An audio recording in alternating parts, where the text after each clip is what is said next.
Here is something I have been thinking about. Tourists arrive here with cameras, schedules, guide apps, time trackers. They have planned every hour, and they still spend 40 minutes standing in front of us doing nothing useful. That is a very specific observation. It happens every single day. People with more tools than any generation before them, and somehow they always look rushed. Welcome back to the Primate podcast. I'm Zara. I'm Bob, and today we are talking about time. Not in a wake up at 5 and conquer the world way. More in a why does the day disappear and what can we actually do about it way. Which is something every tourist, every gorilla, every human being deals with. This is a B2 level episode. The language will be a little richer today, but still natural and clear. Don't worry if you don't catch every word. Stay with us. Let your English grow as you listen. And before we start, comment below. What quietly steals the most time from your day? One sentence. We want to know. Okay, let's go. So, I want to start with something that sounds strange. When does it not? I think the day doesn't begin in the morning. Okay, explain. I think the day begins the night before, because every tourist who arrives here looking exhausted at 9 in the morning, they didn't become exhausted at 9. Something happened the night before. Too late, too noisy, too much unfinished business in the mind. That's actually true. A bad morning is usually a late night that hasn't ended yet. Exactly. And people blame the morning, but the morning is just the result. If the night ended with one more task, one more episode, one more scroll through things that don't matter, the mind never really lands. The body goes to bed, but the mind stays open. And then people wonder why they wake up already behind. So the takeaway is simple. A better tomorrow often begins with a calmer ending tonight. Not a perfect ending, just a calmer one. Now here is the part I find genuinely fascinating. Go on. We have more tools than any generation before us. Washing machines, food delivery, payment apps, reminders that remind us of reminders. Everything is supposed to save time. And yet, almost every tourist who walks past here looks rushed and tired and slightly overwhelmed. And I think so many people are living with this exact feeling. More convenience than ever and somehow less calm than ever. Because convenience and calm are not the same thing. No, they are completely different things. Convenience says, this is faster. Calm says, this feels like mine. And a lot of people have the first one without the second. Which is why the question is not, how do I do more? The question is, why, with all of this, do I still feel like I never have enough time? Because the real feeling isn't busy, it's crowded. Yes, too many tabs open in the mind. Too many small things pulling at you all at once. You wake up, check one thing, remember 3 other things, reply to something, and suddenly your brain is already in a meeting it never agreed to attend. That is painfully accurate. And the day goes by, you were active, you handled things, but in the evening you sit down and think, wait, what did I actually do with this day? And that is where people start to squander something very valuable. Squander. Yes. To squander means to waste something valuable in a careless way. Not all at once, little by little. One small distraction, then another, then somehow your brain feels like a room after a very chaotic tourist group came through. Loud, scattered, and very hard to clean. Exactly. So if you want a clearer life, and most people do, the first step is not doing more. The first step is noticing what is actually crowding you, because you cannot protect time you haven't learned to see yet. Okay, next thing, small tasks.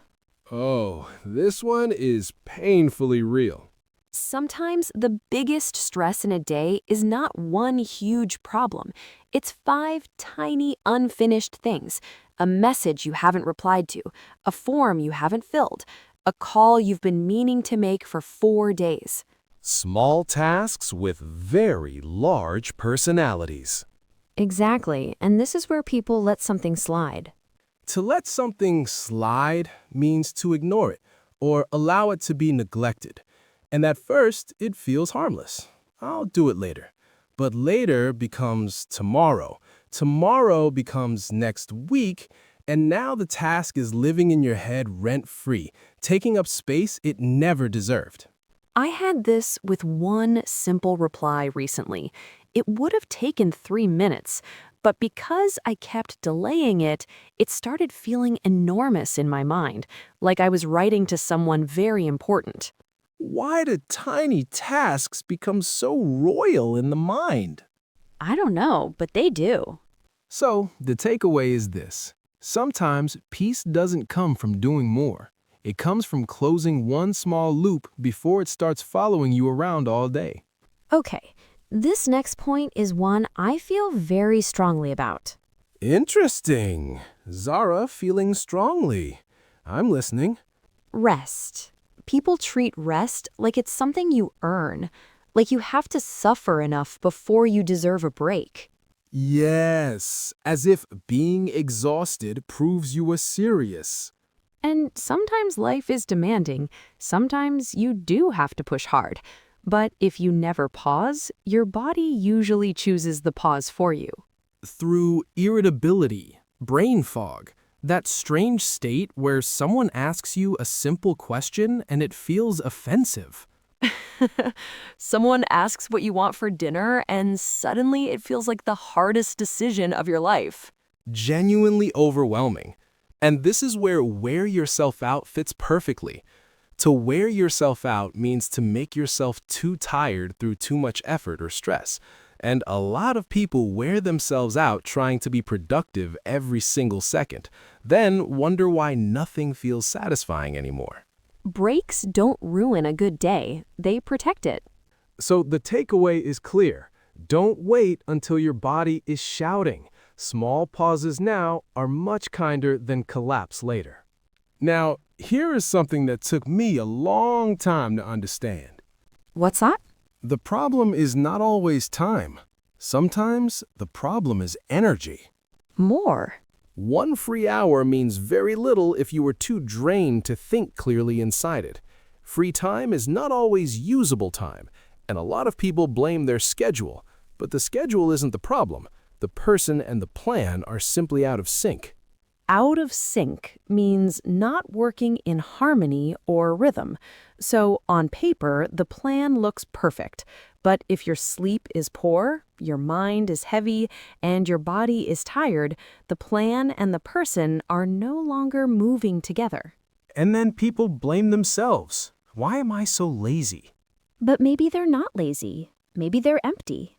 You cannot build a meaningful day on borrowed energy forever. So the takeaway is this: protect your sleep, protect your rest. Time matters, yes, but energy is what makes time usable. Okay, this one is very practical. Good. We need practical after all that philosophy. Not every hour has the same value. Some hours are sharp and clear. Some hours feel like your brain arrived wearing old, comfortable slippers and isn't planning to do much.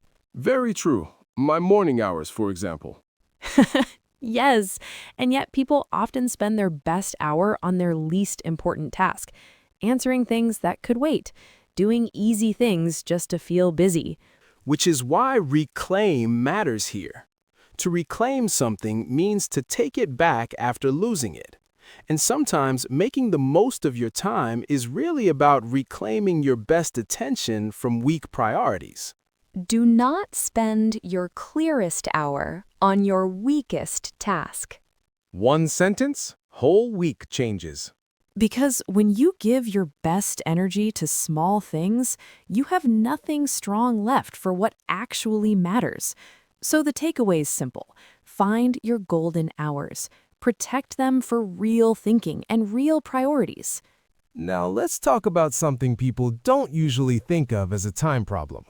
What's that? Saying yes too much. Ah. Time is not always stolen dramatically. Sometimes it's stolen very politely, through a quick favor, a small request. It'll only take 5 minutes. Famous last words. And I think some people cling to busyness because it makes them feel needed. To cling to something means to hold on to it too tightly. Even when it's exhausting them, they still hold on. Because busyness feels like proof. Proof that they matter. Proof that they are important. That's deep, because sometimes saying yes is not kindness. Sometimes it is fear. And every unnecessary yes becomes a quiet no. To your peace, to your focus, to your rest, to your own life. So the takeaway is this. Boundaries are not cold. They are protective. You are allowed to say no before your day gets eaten from the edges. Okay, this next point feels emotional to me. Tell me. Time doesn't only disappear through work. Sometimes it disappears through speed. Say more. When life gets too fast, the days don't just pass. They blur. Breakfast becomes background. Walks become rushing. Even rest becomes another task on the list. And then people say, this week vanished. But the truth is, the week was barely felt.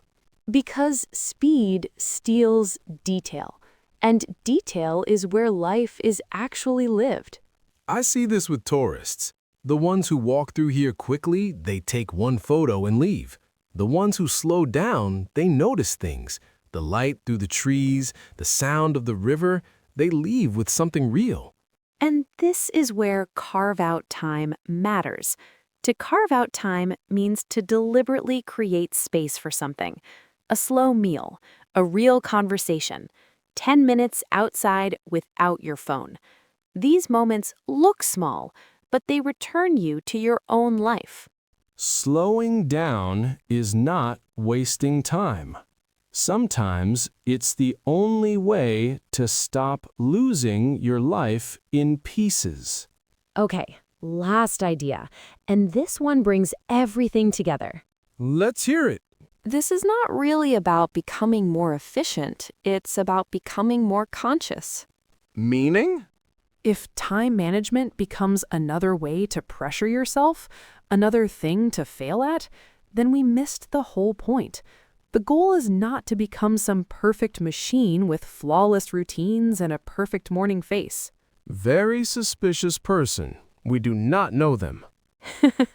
We do not. The real goal is simpler and deeper. It's to build a life you can actually sustain. To sustain something means to continue it over time. The best routine is not the most impressive one. It's the one that still works on a normal, tired, imperfect Tuesday. Real life is the test, not the ideal version. Making the most of your time is not about squeezing more into the day. It's about losing less of yourself inside the day. So, the final takeaway? The goal is not a fuller schedule. The goal is a fuller life. Slowly, kindly, consciously. That's how real change stays. And we used some really powerful words today while talking about all of this. We did. So this is the perfect moment to slow down and look at them together. Because sometimes the best way to remember new English is to hear it in a real conversation first, and then slow down and look at it more closely.